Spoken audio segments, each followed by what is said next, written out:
क्या हो कि एक राजनीतिक दल का पायलट उड़ान तो भरे लेकिन सही लैंडिंग ना कर पाए। उसके साथ कुछ यात्री और भी हैं। अब वो भी संकट में हैं और पायलट भी संकट में है।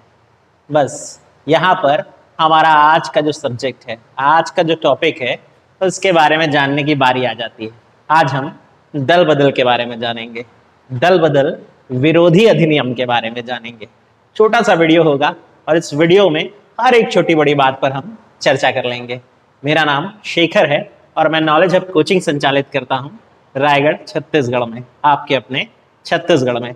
संविधान वाले इस वीडियो में हम जानेंगे कि दल बदल प्रावधान क्या है, इसमें क्या चीजें शामिल हैं और इस पे वर्तमान राजनीति का क्या कुछ छुपा हुआ है। शुरू करें, चलिए। तो किस्सा ये है कि समय था 1967, 1967। हरियाणा के एक विधायक थे, नाम था गयालाल। और ये गयालाल महोदय 15 दिन के भीतर 3 पार्टी, यहां पार्टी 3 बार बदलने का जिक्र आता है। यानी यूनाइटेड कांग्रेस से भाजपा, भाजपा से वापस कांग्रेस की तरफ इन्होंने अपना रुख किया था। बस ये सब कुछ हो रहा था तो हरियाणा के उस समय कांग्रेस अध्यक्ष उनको अपने साथ लेकर के गए और अपने साथियों से इंट्रोड्यूस कराते हुए कहा, मिलिए हमारे विधायक महोदय से, आया राम गया राम। बस ये नारा तभी से बड़ा फेमस हो गया, स्लोगन बनने लगे थे, पोस्टर बनने लगे थे। जो भी व्यक्ति इस तरह की हरकत करता है, एक पार्टी से दूसरे पार्टी में जम कर जाता था। ये सब कुछ हो रहा था 1970 के आसपास के दशक में। बहुत ज्यादा राजनीतिक अस्थिरता का दौर आ गया था और विधायक या सांसद पदों पर निर्वाचित होने के बाद अपनी पार्टियां बदलने लगे थे। राजनीतिक संकट भी था और जनादेश का अपमान भी हो रहा था। इन सारी बातों को ध्यान रखते हुए बहुत सोच विचार करके संविधान में 10वीं अनुसूची जोड़ी गई। इसके लिए बकायदा हमारे संविधान में संशोधन करना पड़ा। संविधान संशोधन क्रमांक 52वें संविधान संशोधन से संविधान की 10वीं अनुसूची जोड़ी गई। यहां यह ध्यान रखने की बात है कि मूल संविधान में 8 अनुसूचियां ही थी, बाद में 9, 10, 11 और 12 तक हम पहुंचे। यहां बात 10वीं अनुसूची की है। 10वीं अनुसूची जुड़ी और 1985 के इस वर्ष में राजीव गांधी की सरकार ने यह काम किया था। यह भी जानना जरूरी है यहां पर कि इस अनुसूची के जुड़ने के साथ साथ संविधान के 4 अनुच्छेदों में परिवर्तन हुए। कौन कौन से थे? अनुच्छेद 101, अनुच्छेद 102, अनुच्छेद 191, अनुच्छेद 192, अनुच्छेद 101, 102, 191 और 192। इन 4 अनुच्छेदों में परिवर्तन करना पड़ा इस अनुसूची को जोड़ने के दौरान। तो जब दल बदल विरोधी अधिनियम पारित हुआ और संविधान का हिस्सा बन गया तो बहुत कुछ बदला। यह बदलाव क्या स्थायी रहा कि अभी भी समस्या बना हुआ है, यही जानने वाले हैं। संविधान में तो नहीं, लेकिन न्यूज चैनल की भाषा या समाचार पत्र की भाषा में अक्सर आप एक शब्द सुनते होंगे, हॉर्स ट्रेडिंग, घोड़ों का व्यापार, या फिर वही पार्टी में एक पार्टी से दूसरे पार्टी जम करने वाला आया राम गया राम जैसी अवधारणा। यह सब कुछ दल बदल विरोधी अधिनियम के द्वारा रोकने का प्रयास किया गया था। क्या था इस अधिनियम में, जानने का प्रयास करेंगे और इसकी आवश्यकता क्यों पड़ी वो भी जानते हैं। पहले जानते हैं आवश्यकता क्यों पड़ी। मैं एक कंडीशन बता चुका हूं कि एक पार्टी से दूसरी पार्टी चुने हुए विधायक या सांसद जम कर जाया करते थे। इससे यह समस्या थी। इससे होता यह था कि जनादेश को अपमानित किया जा रहा था। आप जिस व्यक्ति पर भरोसा करके उसे वोट देते, वो दूसरे दल को ज्वाइन कर लेता या जुड़ जाता तो आपके वोट का उसने अपमान किया था। तो यह सुनिश्चित करने के लिए कि जनादेश का सम्मान हो, यह एक्ट लाना जरूरी था। दूसरा, राजनीतिक दलों की स्थिरता पाने के लिए भी बड़ा जरूरी था। हो यह रहा था कि लोग बड़ी संख्या में दल बदल कर लेते थे चुनाव जीतने के बाद, और इससे जो राजनीतिक दल की सरकार बनी होती थी उस पर संवैधानिक संकट उत्पन्न हो जाता था। इसको भी बचाने की जरूरत महसूस हो रही थी और इसलिए राजनीतिक दलों की स्थिरता के लिए यह करना जरूरी था। लोकतांत्रिक ढांचे का अपमान हो रहा था। भारत में लोकतंत्र है और लोकतंत्र में आपको और हमको हमारे लिए प्रतिनिधि चुनने का हक मिलता है।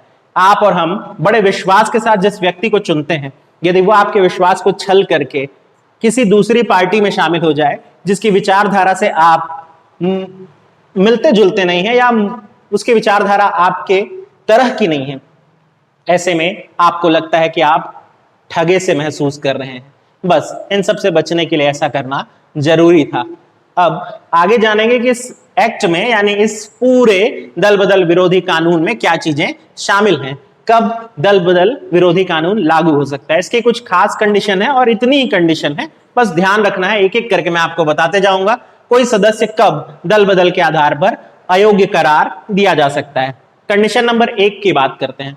तो देखिए होता यह है कि मान लीजिए मैं किसी ए नाम की पार्टी का चुना हुआ सदस्य हूं, ठीक, यानी मैं चुनाव में आया और मैं किसी ए पार्टी का मेंबर भी हूं। अब मैं चुनाव लड़ा हूं और जीत करके सदन में पहुंच चुका हूं। सदन में पहुंचने के बाद यदि मैं स्वेच्छा से अपनी पार्टी को त्याग देना चाहूं, जीतने के बाद मैं अब चुनाव जिस पार्टी से लड़ा हूं वो त्याग देना चाहूं, छोड़ देना चाहूं, तो दल बदल कानून लागू हो सकेगा मुझ पर। बात समझ में आई? चलिए दूसरे पर आते हैं। मैं किसी पार्टी का मेंबर हूं और उस पार्टी ने किसी विचारधारा पर मतदान करने के लिए व्हीप जारी किया है। अब यहां पर एक शब्द है व्हीप। व्हीप एक तरह से सचेतक या चेतावनी है। स्कूल में कॉलेज में लव लेटर होते थे ना कि आपका बेटा इतने दिन से गायब है भाई, नहीं आया तो उसका नाम काट दिया जाएगा। बस ये भी उस तरह से है। अपने विधायकों या अपने सांसदों को पार्टी एक सचेतक एक प्रेम पत्र भेजती है और कहती है कि फला दिन मतदान होना इस अमुक विषय पर, यदि आप अनुपस्थित रहे तो आपकी सदस्यता संकट में होगी। इसके बाद भी यदि व्यक्ति मतदान में नहीं आता है तो उस पर दल बदल कानून लागू हो सकेगा। मतदान में आता भी है और आने के बाद अपनी पार्टी के विचारधारा के विपरीत किसी दूसरी पार्टी के विचारधारा को वोट करता है, तब उस पर दल बदल कानून लागू हो सकेगा। बहुत सिंपल कंडीशन है। ये तो हो गई किसी पार्टी की विचारधारा के वाले।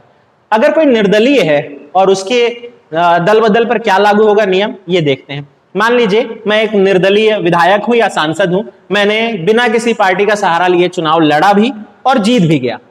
जीतने के बाद जब मैं सदन में पहुंचता हूं, चाहे वो विधानसभा हो या लोकसभा हो, मैं वहां पहुंचा और पहुंचने के बाद मैं किसी दूसरी पार्टी को ज्वाइन कर लेता हूं, यानी अब किसी बड़ी प्रतिष्ठित पार्टी को मैं ए पार्टी बी पार्टी किसी में जाकर के जुड़ जाना चाहता हूं। ऐसी स्थिति में मुझ पर दल बदल कानून लागू हो सकेगा। यानी वो व्यक्ति जो निर्दलीय था, चुनाव जीतने के बाद किसी दूसरी पार्टी को ऐसे ज्वाइन नहीं कर सकता। बात समझ में आ गई? अगली कंडीशन मनोनीत सदस्यों के लिए। अब आपको पता है कि राज्यसभा में राष्ट्रपति मनोनीत करते हैं सदस्यों को, इसी तरह राज्यपाल को भी विधानसभा में सदस्य मनोनीत करने का अधिकार है। विधान परिषद के लिए भी, जिन राज्यों में विधान परिषद होती है, सदस्य मनोनीत करने का अधिकार होता है। ऐसे मनोनीत सदस्य यदि 6 माह की अवधि पूरी होने के बाद किसी बड़े राजनीतिक दल को या किसी राजनीतिक दल को ज्वाइन कर लेते हैं, ऐसे मनोनीत सदस्यों पर भी दल बदल विरोध कानून लागू हो सकेगा। तो ये कुछ खास कंडीशन है जहां पर दल बदल विरोध कानून एक्टिव हो जाता है। अब ये जानने की जरूरत है हमें इतने सब के बाद कि भाई अयोग्यता की घोषणा कौन करेगा। आखिर जब ये निर्धारण करना है कि कोई सदस्य अयोग्य हो गया, ये कौन डिसीजन लेगा? तो जो भी सदन है, चाहे वो लोकसभा हो तो वहां के स्पीकर, यदि राज्यसभा है तो सभापति महोदय, यदि विधानसभा है तो विधानसभा के स्पीकर, और यदि विधान परिषद है तो वहां के सभापति, यानी जो सदन के प्रमुख हैं, पीठासीन हैं, उनको यह अधिकार प्राप्त होता है।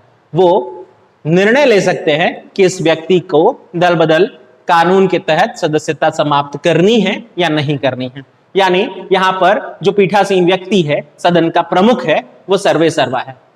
अब एक चीज जानने की हमको जरूरत है कि क्या इनके निर्णय को चुनौती दी जा सकती है या नहीं दी जा सकती है, आगे जानेंगे। और यहीं पर तो सारा विवाद सचिन पायलट वाला भी फंसा हुआ है। हरियाणा में भी ये वाला विवाद था, कर्नाटक में भी कुछ दिन पहले ये विवाद हमने देखा, और गोवा में तो हमने ये विवाद 3-4 बार ऑलरेडी होते हुए देखा है। तो अभी उसको जानेंगे, ये जानने का प्रयास करते हैं कि कौन लोग हैं या किन कंडीशन में दल बदल से बचा जा सकता है, यानी एक्सेप्शंस क्या है। Exceptions are everywhere. तो हम जानते हैं कि दल बदल विरोध कानून से बचने की क्या संभावना है, यानी इसके अधिनियम के अपवाद क्या है। अपवाद में पहली चीज तो ये जानिए कि मान लीजिए कोई एक राजनीतिक दल है, राजनीतिक दल का नाम ए है। अब ए नाम का राजनीतिक दल यदि किसी दूसरे राजनीतिक दल में मिलना चाहता है, बी नाम के राजनीतिक दल में मिलना चाहता है, ऐसा करने पर दल बदल कानून लागू नहीं होगा, लेकिन एक शर्त का पालन करना पड़ेगा। यानी ए नाम की पार्टी जो पहली पार्टी है, जो किसमें मिलने वाली है, बी नाम की पार्टी में मिलने वाली है, तो ए नाम की पार्टी के कम से कम 2/3 यानी 2/3 सदस्य, 2/3 सदस्य यदि इस बात के लिए एग्री करे कि हाँ हमको बी में जाकर मिलना है, मर्ज हो जाना है, ऐसी स्थिति में विधायकों पर, सांसदों पर दल बदल कानून लागू नहीं होगा। बहुत सिंपल सी कंडीशन। दूसरी कंडीशन, यदि कोई राजनीतिक दल टूट गया, बिखर गया, या फिर अब नहीं रहना चाहता अब राजनीतिक दल के रूप में, ऐसी स्थिति में जो जीत करके ऑलरेडी आ चुके हैं सदस्य, उनके सदस्यता पर कोई प्रभाव नहीं पड़ेगा, भले उनकी राजनीतिक पार्टी टूट जाए। नंबर 3, अब ये बहुत सरल है। मान लीजिए कोई व्यक्ति अपने दल से अलग निकल करके दूसरी पार्टी बनाना चाहता है, ऐसी कंडीशन में भी उस पर दल बदल कानून नहीं लगेगा, लेकिन यह ध्यान रखना जरूरी है, ऐसा वो अकेला नहीं कर सकता। अपनी पार्टी के कम से कम 1/3 सदस्यों के साथ यदि वो जा करके कोई नया दल बना ले, कोई नई राजनीतिक पार्टी बना ले, ऐसे में उसकी सदस्यता बची रह जाएगी। सचिन पायलट यही करने का प्रयास करते हुए दिखाई दे रहे थे, बाकी ये प्रयास भी असफल होता हुआ दिखाई दे रहा है। अब उनके पास क्या रास्ता है, आगे समझेंगे, मैं इस पर भी बात करूंगा। एक और कंडीशन होती है, इसको बहुत अपवाद माना जा सकता है, जो अध्यक्ष होता है या सभापति होते हैं, भाई वो भी तो किसी राजनीतिक पार्टी को बिलोंग कर रहे होते हैं, तो आमतौर पर विधानसभा के अध्यक्ष या लोकसभा के अध्यक्ष जिस पार्टी के सदस्य हैं उससे जब वो अध्यक्ष चुन लिए जाते हैं, ऐसी स्थिति में वो चाहें तो अपनी पार्टी से इस्तीफा दे सकते हैं, अगर निष्पक्ष रह करके काम करना चाहें तो। ऐसी स्थिति में उन पर दल बदल का कानून लागू नहीं होता है। क्लियर हो गया भाई, निर्णय भी तो उन्हीं को करना है। चलिए अब बात करते हैं छोटी छोटी कुछ एक कंडीशन पर। यहां वो सारे मैं आपको संभावना बताया कि क्या क्या चीजें इसमें शामिल होती हैं। अब यदि दल बदल कानून लागू हो गया तो क्या होगा, बहुत सिंपल सी चीजें होंगी। पहला यह कि जिस व्यक्ति पर दल बदल विरोध कानून लागू हो गया या प्रभावी हो गया, वो व्यक्ति अब सदन का सदस्य रह ही नहीं सकता, चाहे वो किसी भी सदन में जाना चाहे, वहां उसको सदस्यता नहीं मिलेगी। दूसरा, उसे कोई भी लाभ का पद नहीं मिलेगा, ना कोई सरकारी पद प्राप्त हो सकेगा। हाँ, यदि वो सदन में दूसरी बार आना चाहता है तो अब उसे चुनाव जीतना होगा, और अब वो चुनाव जीत करके ही सदन में अपनी वापसी कर सकता है। अब इसके लिए वो किसी पार्टी का सहारा ले या निर्दलीय फिर से चुनाव जीत करके आए, ये उस पर निर्भर करता है। तो ये कुछ चीजें हैं जो हमको इस अधिनियम से या इस एक्ट से ध्यान रखनी थी। कुछ एक चीजें और है कि जैसे इस पर क्या कभी सुधार का प्रयास नहीं हुआ, बिल्कुल हुआ है। इस एक्ट पर संशोधन हुआ है, संशोधन हुआ था 2003, 91वां संविधान संशोधन है। वैसे हम इसको दूसरे कारणों से पढ़ते हैं, लेकिन मैं यहां दल बदल से जोड़ करके आपको समझाता हूं कि क्यों जरूरी है 91वां संविधान संशोधन, या इसकी क्या कमजोरियां हुई, या इससे भी क्या मुश्किल निकल करके आई, वो भी जानेंगे। पहली चीज ये जानिए कि यदि दल बदल करने वाला सदस्य, उसकी सदस्यता जो है वो समाप्त हो जाएगी, स्वतः समाप्त हो जाएगी। ये पहली चीज संशोधन में लिखा गया था। अब यदि वो दल बदल का दोषी करार, उसी समय उसकी सदस्यता रद्द हो जाएगी, ये 91वां संविधान संशोधन में। दूसरा, उसको कोई सरकारी या लाभ का पद नहीं मिलेगा, ये भी क्लियर, हम पहले ही बात कर चुके हैं। और तीसरा, उसको दोबारा से चुनाव जीतना जरूरी होगा, इस पर हम बात किए थे। लेकिन यहां पर इस संशोधन में एक खास बात थी जो यहां मेंशन नहीं है, वो समझिए। मंत्रिपरिषद के आकार को छोटा किया गया। मंत्रिपरिषद के आकार को निर्धारित करते हुए कहा गया कि सदन की कुल संख्या के 15% से ज्यादा बड़ा मंत्रिपरिषद नहीं हो सकता। सदन की कुल सदस्य संख्या के 15% से ज्यादा बड़ा मंत्रिपरिषद नहीं हो सकता। हाँ, मंत्रिपरिषद में 12 से कम सदस्य नहीं रहेंगे, ये भी एक चीज है। ऐसा क्यों किया गया? बहुत सारे लोग मंत्री पद मिलेगा इस लालच में बड़ी संख्या में दल बदल कर लेते थे। तो भाई अगर मंत्रिपरिषद का आकार छोटा रहेगा तो अब आप इतने सारे लोग जाकर के दल बदल करके करेंगे भी क्या? बात समझ में आ गई? तो ये स्मार्टली जोड़ दिया गया कि मंत्रिपरिषद के आकार को कुल सदन संख्या का 15% पे सीमित कर दो। इससे लोग मंत्रिपरिषद के लालच में जाएंगे नहीं, या मंत्रिमंडल के लालच में जाएंगे नहीं पार्टी बदल करके। ये भी क्लियर हो गई। एक चीज और थी, पहले क्या होता था, जब ये हुआ था 52वां संविधान संशोधन, उसमें कहा गया था यदि कोई पार्टी किसी दूसरी पार्टी में मिलना चाहती है तो कम से कम 1/3 सदस्य लेकर के मिल जाए। अब यहाँ पे 1/3 तो बड़ी आसानी से मिल जाते थे, तो अपनी अपनी पार्टी तोड़ करके दूसरी पार्टी में जाने का सिलसिला शुरू हो गया था। तो अब कहा गया कि भैया 2/3 लोगों की इच्छा हो तब एक पार्टी दूसरे पार्टी में मिल सकती है। ये इस संविधान संशोधन का हिस्सा था। यहां मेंशन नहीं हुआ है, आप लेकिन याद करें और नोट्स भी बना लें। बात करेंगे इस पर क्या विचार करने के लिए कभी कोई समितियां बनी? बिल्कुल बनी, दिनेश गोस्वामी समिति। दिनेश गोस्वामी समिति हालांकि चुनाव सुधार के लिए बनी थी और उसने इस पर भी विचार रखते हुए 1990 के समय ये समिति बनी थी, बाद में विचार 2000-2001 के आसपास सामने आया और इसमें कहा गया था कि भाई दल बदल का निर्धारण करने का अधिकार चुनाव आयोग के द्वारा किया जाए और चुनाव आयोग इस पे यदि सुझाव देता है तो राज्यपाल या राष्ट्रपति इसका अंतिम निर्णय ले। यानी चुनाव आयोग वो संस्था हो जो इस पर विचार करे और विचार करके वो किसको भेजे, राज्यपाल या राष्ट्रपति को। यदि राज्य का किस्सा है तो राज्यपाल को, और यदि संसद का है तो राष्ट्रपति को, और अंतिम निर्णय राज्यपाल या राष्ट्रपति का हो, ऐसा उन्होंने कहा था। हालांकि अभी तक स्वीकार नहीं हुआ है। दूसरी चीज ये थी कि मनोनीत सदस्य यदि किसी दूसरे दल में शामिल हो जाना चाहता है भाई तो होने दो, इतनी क्या प्रॉब्लम है, ये दिनेश गोस्वामी समिति का मानना था। ये भी अभी तक नहीं जोड़ा गया है। इसके अलावा विधि आयोग की 170वीं रिपोर्ट जो थी उसमें भी बोला गया था कि व्हीप जो है, व्हीप मैं आपको बताया था सचेतक, वो प्रेम पत्र जो पार्टी भेजती है अपने सदस्यों को, उसका बार बार प्रयोग करने से बचे।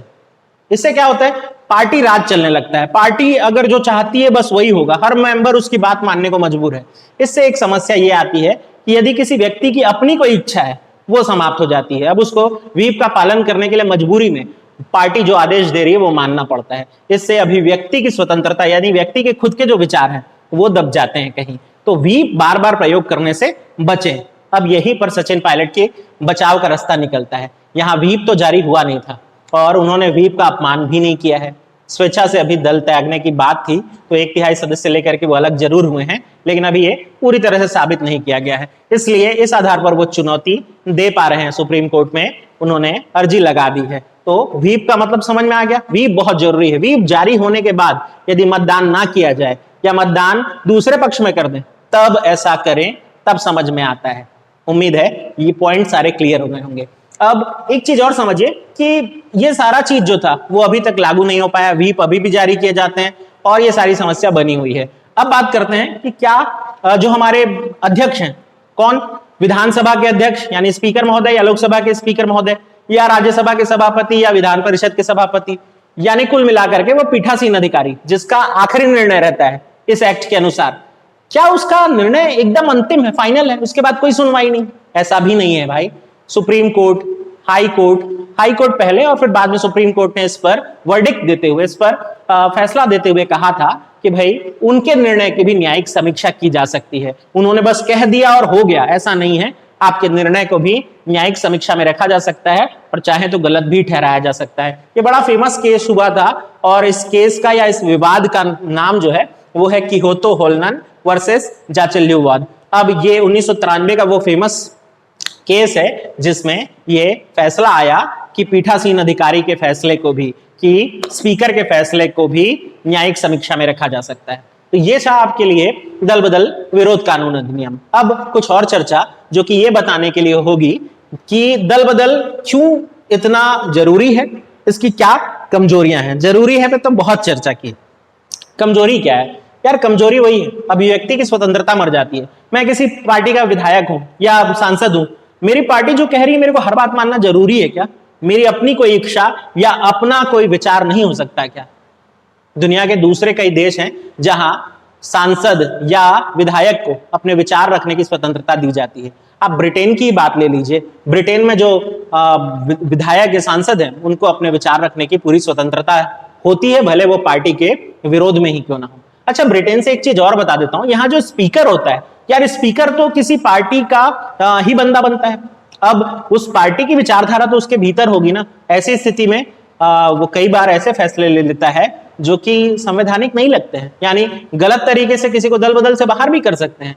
ऐसी स्थिति में स्पीकर उस व्यक्ति को बनाया जाना चाहिए जो पूरे सदन के द्वारा मिलकर के चुना गया हो और निर्विरोध रूप से अपनी पार्टी को त्याग करके, पूरी तरह से छोड़ करके उस पद पर बैठे। अभी भी चुना जाता है सदन के बीच से, लेकिन आप जाहिर सी बात है जिनकी ज्यादा संख्या होगी उन्हीं का मेंबर स्पीकर चुन लिया जाएगा। स्पीकर को निष्पक्ष होना चाहिए, ये बहुत जरूरी है। या किसी बाहरी व्यक्ति को आप स्पीकर बनाइए, ये एक संभावना हो सकती है।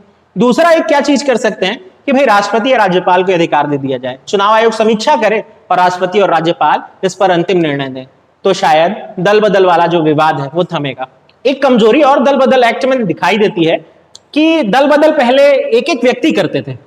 जब ये अधिनियम आया और 52वां संविधान संशोधन और शुरुआत में 1/3 सदस्य जाकर के मिल सकते हैं ऐसा आया, तो भाई बड़ी संख्या में लोग जा करके मिलने लग गए थे। वो होता ना भेड़ चाल, एक जैसा करेगा सब वैसा करेंगे, तो बस सब जा करके मिलने लग गए थे। और अब तो 2/3 है, तो यदि 2/3 सदस्यों की विचारधारा मिल गई तो वो हॉर्स ट्रेडिंग या वो दल बदल जो पहले एक व्यक्ति कर रहा था, अब आधे से ज्यादा लोग जाकर के करने लग गए।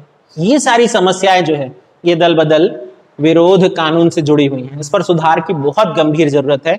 सुप्रीम कोर्ट इसीलिए इस पर पुनः विचार करने के लिए बार बार कह रहा है। सचिन पायलट की लैंडिंग किधर होगी, अभी भी ये मामला फंसा हुआ है। उनके पास बचने का एक रास्ता है कि वो व्हीप के आधार पर चुनौती दें। दूसरा, यदि वो पार्टी के 1/3 सदस्यों के साथ मिलकर के कोई नई पार्टी बना ले तो वो बचे रह जाएंगे। ऐसा प्रयास भी करते हुए वो दिखाई दे रहे हैं। उम्मीद है दल बदल अधिनियम आपको अच्छे से समझ में आ गया होगा। यदि आ गया है तो अपने विचार कमेंट में मुझे बताएं।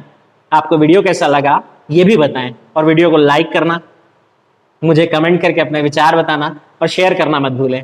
अच्छा लगता है आपसे जुड़ करके और ऐसे ही आपको कुछ कुछ जानकारियां प्रोवाइड करके। चलिए मिलेंगे किसी और वीडियो में, तब तक के लिए ध्यान रखिए अपना और अपनों का भी। जय जोहार, जय छत्तीसगढ़।